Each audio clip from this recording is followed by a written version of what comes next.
الرحمن الرحيم. الحمد لله والصلاة والسلام على رسول الله وعلى آله وصحبه ومن والاه. كانوا خوشكان سلام و میهرەبانی خۆی گەورەتان لێبێت. ئەڵبەتە دیارە ئەو نازیلەی کەوا زۆربەی وڵاتانی گردووەتەوە بابەتی نەخۆشی کۆڕۆنا وڵاتی ئێمەشی گردووەتەوە بە تایبەت شاری کەرکووک. ئەمڕۆ دانیشتنی ئەنجومەنی پارێزگاری کەرکووک و حافظ و زۆرێک لە بەڕێوەبەرایەتەکان ئامادە بوون لەوێ و ئێمەش وەکو تاربێژی مزگەوتەکان بەڕێوەبەرمانەیە مامۆستا حاجی ئەحمەد جەمیل مودەڕەس بەر لە ئیشا نامی بۆمان نرد و کتابی ڕەسمی کە دەبێ مزگەوتەکان دابخرێت بە نوێژی جەماعەت کۆتایی پێبێ لە نوێژی ئیشاوە، یعنی لە بانگی بەیانیەوە بە شاری کەرکووک نوێژی بەیانی دەست پێ دەکات، یعنی جەماعەت نامێنێت و جومعەش نامێنێت. ئەمەش بەڕاستی بەڵام موسیبەتێکە ڕووی لێمان ناوە. داواکەین لە خوای گەورە سەبرمان پێ ببەخشێ و ئەم قەرارەش دەرچووە دیارە ئیجماعی لەسەرە لەلایەنی بەرپرس و مەسئولەکان و ئێمەش دیارە بە مەسلحەتی ئەزانین و یەکێتی زانایانیش قسەی تیا کردووە، ئێمەش پابەندی ئەو قەرارە بین و لێی دەرناچین ئینشاءالله بۆ ئەوەی مەسلحەتەکە گشتی بێت. خوا نەخواستە ئەم ڤایرۆسە تەشەنە نەکات زیاتر. بۆ 15 ڕۆژ مزگەوتەکان دادەخرێت و نوێژی جومعەش نامێنێت. بەڵام کە نوێژی جومعە نامێنێت یاخود جەماعەت نامێنێت معنای ئەوە نییە ئیتر تەواو لە ماڵەوە هەر مەشغوڵی سەتەلایت بین یان مەدیار ئەخبارەوەدا بنشین و خەریکی فەیسبوک بین و ئاگامان لە یاد و لە زگری خوای گەورە نەبێت. نا، بەڵکو لە کاتی ناڕەحەتیەکان و بەڵام موسیبەتەکان زیاتر دەبێ بگەڕینەوە بەلای خوای پەروەردگار.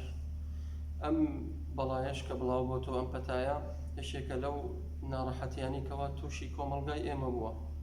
داواکەم لە خوای تەعالا لەسەرمان لای بەرێت.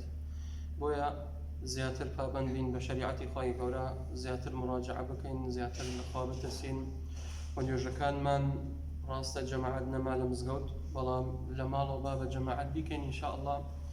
یەکێکمان ببینە ئیمام کوڕەکان لە دوای باوکەوە نوێژکەن، دوای ئافرەتەکان خوشکان و دایکەکان بچنە دوای کوڕەکان جەماعەت ببەستن و باوکەکەیان کوڕەکەیشیشیان ئەوانی کە ئەقرأهم لکتاب الله ئەوەی کە شارەزایە چێتە پێشەوە پێشنوێژیان بۆ بکە، با تەوعیە و ئامۆژگاری هەبێ لە ماڵ، نەسیحەتی و ئامۆژگاری یەک بکرێت. و لەگەڵ ئەوەشایە لێرە سونەتێ زندووکەینەوە کە پێغەمبەری خوا صلی الله علیه وسلم چووە ماڵێشێک لە ئەصحاب کە ناوی عوتبان بوو، نەخۆش بوو، نەیتوانی ئامادە بێ لە مزگەوت. فەرمووی یا ڕەسوڵ الله ئەگەر بێت و بێیتە ناو ماڵمان میوانداریەکەم بکەیت و لێ شوێنێکم بۆ دەستنیشان کەی بۆی بتوانم نوێژی جەماعەتی تیا بکەم. پێغەمبەری خوا عەلەیهی سەڵاتو وەسەلام چووە ماڵی نوێژی جەماعەتی بۆیان کرد بۆ بە ئیمامیان، پاشاندا ئەو شوێنەی کردە جێی نوێژ و نوێژی جەماعەتی تیاکرا. کەواتە ئەو سونەتە زندووکەنەوە بەشێک لە ماڵەکەی خۆتان، ناڵێن بڕۆ غورفێ دروستکەن ناو حەوشە، نا، بەشێک لە ماڵەکەتان تەرخانکەن بۆ نوێژی جەماعەت. ئەمە سونەتی ڕەسوڵڵای عەلەیهی سەڵاتو وەسەلام بە فعلی خۆی پێغەمبەری خوا صلی الله علیه وسلم ئەنجامی داوە. با ئەم سونەتە زندووکەینەوە ئینشاءالله لە ماڵ جەماعەتەکانمان بکەین و زیاتر نەسیحەتی یەکتریش بکەین و زیاتر پابەند بین بە شەریعەتی خوا و بگەڕێنەوە بەلای خوا و تەوبە بکەین. هەڵبەتە دیارە تاوانمان زۆرە. ئەوە تاوان وای کردکەوە نوێژی جومعە و جەماعەت و تەواف و بازار و دوکان و حکوومەت و هەمووی هاتۆتە سەر خەت، هیچی نەما ئەمانە. کەواتە تاوان هەیە. تاوان خوای گەورە پەنامان بدا بە عەقارێکی خراپ ئەمان بات.